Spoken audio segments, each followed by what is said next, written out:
Thomas stood at Farquhar, the top station of his branch line. He had run round Annie and Clarabelle after the morning journey and was enjoying a short rest before the run back down the valley. The sun shone on his boiler, making him feel warm and comfortable. He sleepily opened his eyes as he overheard his driver talking to the guard. "Did you know that the station master was burgled last night?" exclaimed the guard. Thomas's driver shook his head. "You don't say. I didn't know he had anything worth stealing." "He's won cups for gardening," explained the guard. "All taken, and then the scoundrels had the cheek to pinch his car to carry them away in." "Not that new one he's so proud of," said the driver.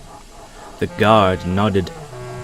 "What a shame," peeped Thomas. "He was so proud when he showed me those gardening cups. I wish there was something we could do to help." "We've rung the police," said the guard. "Not much more we can do, unless we catch them, but they're probably long gone by now." The clunk of the signal dropping caught their attention. "Come on, Thomas," called the driver. "Let's be off. We wouldn't want to be late." The guard blew his whistle and waved his flag, and Thomas started off.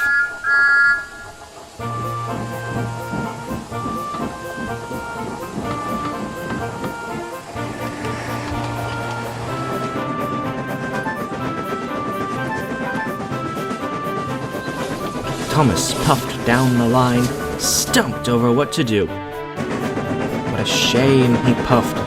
"What a shame," he puffed. He was just thinking about Station Master's car when suddenly there it was on the road ahead. "That looks like Station Master's car," thought Thomas, and he tried to go faster. "Steady, Thomas," called the driver. "There's no hurry." "Can't we get close to that car?" he panted. "I think it's Station Master's." "Lots of cars look like Station Masters, Thomas," chuckled the driver. But as he saw the car, he opened the regulator at once.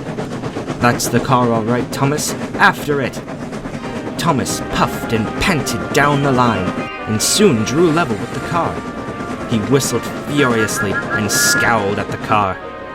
There were two men inside. They jumped when they heard Thomas and tried to go faster. "Those two must be the thieves," said the driver. "But we can't stop them, and they'll be long gone before the next station." "We should give a note to the next signal box," panted Thomas. "Excellent idea. We need pencil, paper, and something to put a note in." "I've my lunch tin," called the fireman. The driver took out a pencil and some paper and wrote a note which he placed in the fireman's empty lunch tin. The signal box was fast approaching. Thomas whistled frantically to attract the signalman's attention. They slowed as they passed. The fireman threw the tin up to the signalman, while Thomas and his driver shouted "Police!" at the top of their voices. The car sped away, and they did not see it again. But the signalman telephoned the police at once, and the thieves were caught at a roadblock a few miles down.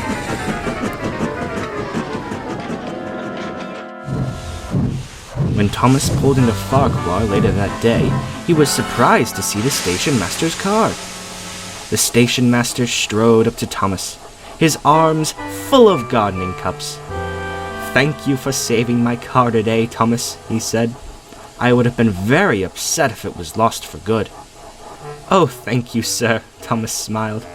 "It would have been a pity to lose all those smart gardening cups." "Yes, it would have," chuckled the station master. "Although," he paused, "I think you deserve one of these cups today, Thomas, for saving my car for me."